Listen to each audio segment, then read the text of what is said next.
Headlock now by Bob Roop. Lawler fires him off, and it is Roop that time. And so Lawler now definitely moving ahead. You talk about mental gymnastics. We're seeing chess at its finest here, human chess. And it is Lawler now who has definitely taken the initiative away from one Bob Roop. It's just like sometimes the first half and the second half of a football game. The first half, one team has the initiative and has a roll going. In the second half, you find a completely rejuvenated team coming out. And Lawler, I think, just studied this man and learned him just well enough to where now he's a step ahead. Roop. Now Roop punishing the deltoids and has a full arm dragon twist. Notice the way he's bringing that across his own shoulder, putting extra stress and strain on Lawler. Lawler, an extremely creative man, by the way, a very talented artist. Participates in about every sport known to man. Roop now pounding away, and Lawler fires back. And we've got a slugfest going now. Right hands to the side of the jaw exchanged by both men, and it's Roop who's backing away. It's Roop who's backing away.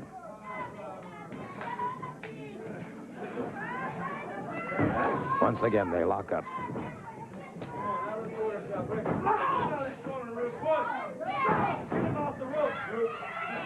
Lawler in trouble now as Roop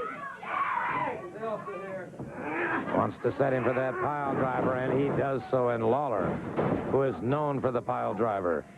And so now again the tide has possibly turned. As Bob Roop, the national television champion, knows sir, Lawler's got his foot on the rope. And I'll tell you, Lawler is more than capable of Pier sixing it. Get off that hair. 1, 2, 3. Referee Nick Patrick count, and it is Lawler caught in the base of the skull. High vertical suplex by Bob Roop. Bob Roop into a lateral press now. Lawler powering out before the count of 3. And so the King has got himself some problems here as the momentum has shifted once again. There's the neck breaker by Bob Roop on Jerry Lawler, and Lawler again powers out. Get off that hair, Roop. This match right now, ooh, brother. That one caught him. And now it's Lawler. Lawler exploding with a series of stinging left jabs and a beautiful right cross that puts Roop back to the canvas. Lawler closing in on him once again. Lawler trying to set him for the pile driver. Roop blocked it very nicely and bowled him back into the turnbuckle. And as Roop started to charge in, Lawler caught him a savant-like blow to the midsection. Chopping right hand to the side of the jaw. Lawler catches him again, but Roop is firing back. Roop brings him up, a full body slam on Jerry the King Lawler. Roop going outside the ring now, moving up on that top ring rope. And it is Roop. As he came down, Lawler caught him in the pit of the stomach. Lawler sets him. He drives him with a pile driver. Caught him with the pile driver.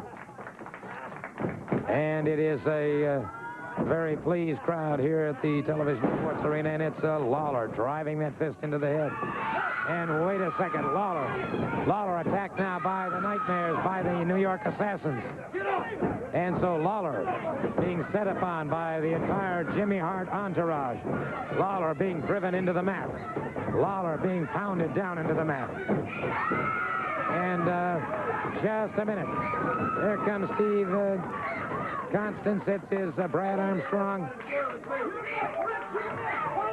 There was outside interference, so Bob Roop will maintain his championship. Jerry Lawler is the victor, but it's by disqualification, so that means that Bob Roop holds on to his title.